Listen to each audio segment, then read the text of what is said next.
दोस्तों, हमारे आसपास बहुत सी कॉमन चीजें हैं जिन्हें हम रोज देखते हैं, लेकिन उनके असल पर्पस के बारे में हमें पता ही नहीं होता है। जैसे क्रिकेट प्लेयर्स की शर्ट पीठ पर ऐसे उठी हुई क्यों होती है, और आखिर गाड़ियों के शीशे पर ये हॉरिजॉन्टल लाइंस क्यों बनी हुई होती हैं, और तो और बड़ी बड़ी बिल्डिंग्स में कुछ फ्लोर्स को खाली क्यों छोड़ दिया जाता है। आइए जानते हैं। हर स्पोर्ट की अपनी एक पर्टिकुलर यूनिफॉर्म होती है, चाहे वो फुटबॉल हो या क्रिकेट। लेकिन आपने हर स्पोर्ट की यूनिफॉर्म में एक चीज कॉमन जरूर देखी होगी। सभी प्लेयर्स की टी शर्ट्स के पीछे उठी हुई सी ये चीज होती है। क्या आप जानते हैं कि ये उठी हुई चीज क्या होती है? असल में दोस्तों, ये एक जीपीएस डिवाइस होता है जो एक शॉर्ट शर्ट या वेस्ट जैसे कपड़ों में अटैच होता है। इसे जीपीएस वेस्ट कहते हैं। ये जीपीएस वेस्ट प्लेयर के फुटस्टेप्स, हार्ट बीट, स्पीड और एक्सेलरेशन को मेजर करता है। अब आप सोच रहे होंगे कि जीपीएस को तो हाथ में भी पहन सकते हैं, तो फिर इसे वेस्ट में क्यों फिट किया गया है? दरअसल इसे वेस्ट में फिट करने की दो वजह थी। पहली, वेस्ट में जीपीएस पॉड सही जगह पर अटैच हो जाता है जिससे सैटेलाइट तक डेटा एक्यूरेटली पहुंच सके। दूसरी, बैक पर यह डिवाइस सबसे ज्यादा सिक्योर रहता है जिससे इसके टूटने का डर नहीं रहता है। इसीलिए इस जीपीएस वेस्ट को टी शर्ट के अंदर पहना जाता है।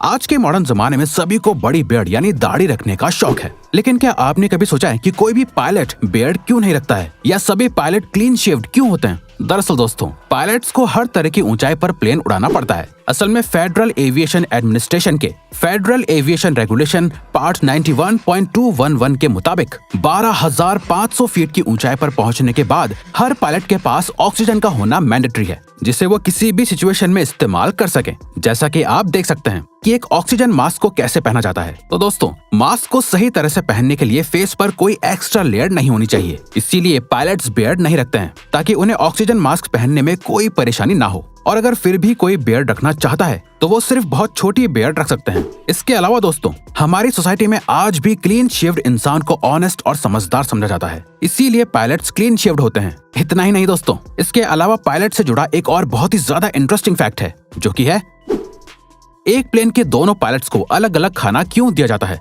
दोस्तों, पायलट्स को बहुत से रूल्स एंड रेगुलेशंस को फॉलो करना पड़ता है, जिसमें से सबसे अजीब रूल है पायलट्स को अलग अलग खाना देना। दरअसल एक प्लेन में दो पायलट्स होते हैं और दोनों ही पायलट्स को अलग अलग खाना दिया जाता है। अगर एक पायलट को बहुत टेस्टी खाना दिया जाता है तो दूसरे पायलट को सिंपल खाना दिया जाता है। लेकिन आखिर ये भेदभाव क्यों होता है? इसकी दो वजह होती है। पहली, अगर किसी एक डिश में जहर मिला हुआ हो तो उससे सिर्फ एक ही पायलट की डेथ होगी और प्लेन के पैसेंजर सेफ रहेंगे। दूसरी, अगर किसी पायलट को किसी पर्टिकुलर फूड से एलर्जी या पेट खराब हो जाता है तो इस तरह की सिचुएशन में दूसरा पायलट सिचुएशन को हैंडल कर सकता है। वैसे तो प्लेन ऑटो पायलट मोड पर उड़ सकता है, लेकिन सेफ्टी रिक्वायरमेंट्स को तो एक इंसान ही फुलफिल कर सकता है। इसके अलावा रूल्स के मुताबिक कॉकपिट पर एक से ज्यादा पायलट होना ही चाहिए, क्योंकि लोगों की जान दांव पे जो होती है।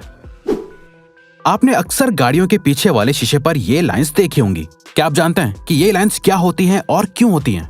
आपका जवाब यही होगा कि ये लाइंस डिजाइन के लिए बनी हुई होती हैं, लेकिन ये सच नहीं है। असल में इन लाइंस का कार को साफ रखने में बहुत बड़ा रोल होता है। इन लाइंस को डीफॉगर्स, डिमिस्टर और डीफ्रॉस्टर लाइन कहा जाता है। और ये सिर्फ लाइंस नहीं होती हैं, बल्कि ये मेटल की वायर्स होती हैं। ये एक तरह का सिस्टम होता है जो गाड़ियों के ऊपर फॉग, ओस और धुंध जमने से रोकता है। ये सिस्टम शीशे पर जमे फॉग को गर्म करके वेपराइज कर देता है। इस सिस्टम को ऑन करने के लिए डैशबोर्ड के पास बटन होता है, जिसे प्रेस करते ही सिस्टम ऑन हो जाता है और मिनट्स में शीशे क्लीन हो जाते हैं।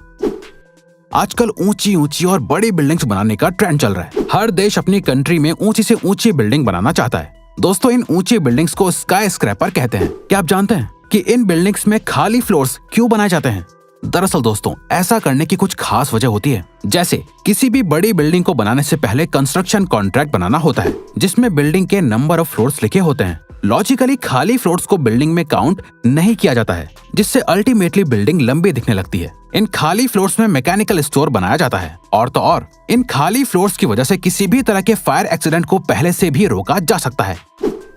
दोस्तों, सभी ट्रक्स में एक चीज कॉमन लिखी हुई होती है, वो है हॉर्न ओके प्लीज। और शायद आपको लगता होगा कि आपको इसका एग्जैक्टली सही मतलब पता भी है, लेकिन नहीं, आप गलत हो। आपको इसका एग्जैक्ट मतलब नहीं पता, क्योंकि दोस्तों, हॉर्न प्लीज का मतलब तो समझ आता है, लेकिन यहाँ ओके का मतलब ठीक है बिल्कुल भी नहीं है। बल्कि ट्रक पर लिखे ओके की फुल फॉर्म ओनली केरोसिन होती है, जिसका मतलब होता है कि ट्रक में डीजल के साथ साथ केरोसिन भी इस्तेमाल किया गया है। दरअसल ट्रक्स के ऊपर ऑन केरोसिन शब्द वर्ल्ड वॉर 2 के बाद से लिखा आ रहा है। केरोसिन के इस्तेमाल से पैसों की बचत हो जाती है, लेकिन आग लगने का खतरा बढ़ जाता है। इसीलिए ट्रक्स पर ओके को एक वार्निंग की तरह लिखा जाता है। दोस्तों, इंडिया में तो ऑलमोस्ट 100% लोगों को क्रिकेट बहुत अच्छा लगता है, तो आपको भी क्रिकेट बहुत पसंद होगा। लेकिन क्या आपको क्रिकेट से जुड़ी एक इम्पोर्टेंट बात पता है? क्या आप जानते हैं कि क्रिकेट में सिर्फ 3 ही स्टंप्स क्यों होते हैं? 1, 2 या 4 स्टंप्स क्यों नहीं होते हैं? असल में पुराने जमाने में क्रिकेट के अंदर सिर्फ 2 ही स्टंप्स हुआ करते थे, जिसके बीच की दूरी 6 इंचेस होती थी। लेकिन 2 स्टंप्स का बहुत ही बड़ा डिसएडवांटेज था। दरअसल बॉल बहुत बार इन दोनों स्टंप्स के बीच में से स्पीड से निकल जाती थी और पता भी नहीं चलता था। और उस वक्त ड्रोन्स या स्टंप कैमरास भी नहीं होते थे, जिसे देखकर कोई फैसला लिया जा सके। यही वजह है कि क्रिकेट में 2 की जगह 3 स्टंप्स का इस्तेमाल किया जाता है। 4 स्टंप्स का इस्तेमाल लॉजिकली बैटिंग करने वाले के साथ गलत होगा, क्योंकि 4 स्टंप्स के केस में बॉलर आसानी से बैट्समैन को आउट कर सकता है। इसीलिए 2 या 4 की जगह 3 स्टंप्स का इस्तेमाल किया जाता है। बड़े से दिखने वाले एयरप्लेन में बहुत सी खास चीजें होती हैं, जिन पर हम कभी गौर ही नहीं करते हैं। जैसे प्लेन्स के विंग्स पर लगी हुई ये कलरफुल लाइट्स। क्या आपने कभी सोचा है कि आखिर ये लाइट्स क्यों लगी हुई होती हैं? क्योंकि आसमान में तो कोई ट्रैफिक नहीं होता है। लेकिन दोस्तों, आपको जानकर हैरानी होगी कि असल में ये नेविगेशन लाइट होती हैं। आसमान में भी ट्रैफिक होता है, क्योंकि एक साथ एक ही रूट पर अलग अलग प्लेन्स उड़ते हैं। इसीलिए साथ उड़ने वाले प्लेन को वार्न और अवेयर करने में ये लाइट्स हेल्पफुल होती हैं। ये लाइट्स हमेशा ऑन रहती हैं। रेड लाइट हमेशा लेफ्ट विंग पर होती हैं और ग्रीन लाइट हमेशा राइट विंग पर होती हैं। इसके अलावा आजकल प्लेन्स के टेल पर एक व्हाइट लाइट भी लगी हुई होती है। दोस्तों, ये लाइट एयरबेस को सिग्नल देने के लिए इस्तेमाल करी जाती हैं। अब तो आपको पता चल गया होगा कि ये लाइट्स डेकोरेशन के लिए नहीं होती हैं। क्या आपने कभी सोचा है कि घड़ी हमेशा लेफ्ट से राइट की ओर यानी क्लॉकवाइज ही क्यों घूमती है? इसका जवाब पुराने जमाने की सबसे ओल्ड घड़ी में छुपा हुआ है, यानी सन डायल घड़ी में। पुराने जमाने में सूरज की किरणों से टाइम को देखा जाता था। इस सन डायल पर जिस डायरेक्शन में सूरज की किरणें मुड़ती रहती थी, उसी डायरेक्शन में इस सन डायल की सुई घूमती थी।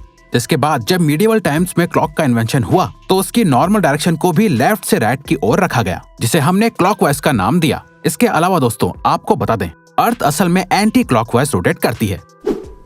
आपने अक्सर ऐसी वीडियोस देखी होंगी जिसमें प्लेन के पीछे से ये धुआं जैसा कुछ निकलता है। क्या आप जानते हैं कि ये क्या होता है? आपको जानकर हैरानी होगी कि ये धुआं नहीं बल्कि फ्यूल होता है। जी हाँ, आप सोच रहे होंगे कि आखिर ये फ्यूल को इस तरह से हवा में क्यों रिलीज कर देते हैं? असल में दोस्तों, इस प्रोसेस को फ्यूल डंपिंग कहते हैं, जो तब किया जाता है जब प्लेन का फ्यूल पूरी तरह से खत्म नहीं होता है। अब आपको लग रहा होगा कि फ्यूल बचना तो अच्छी बात है, इससे तो कॉस्ट सेव हो जाती है। लेकिन दोस्तों, टेक्निकली लैंडिंग के वक्त प्लेन का वजन टेक ऑफ के वजन से कम होना चाहिए, ताकि लैंडिंग सेफली हो सके। और कभी कभी इमरजेंसी लैंडिंग और रूट छोटा होने की वजह से फ्यूल बच जाता है। फ्यूल डंपिंग को बहुत ही ऊंचाई पर किया जाता है, जिससे ये हवा में ही वेपराइज होकर खत्म हो जाए और लोगों को इससे कोई नुकसान ना पहुंचे।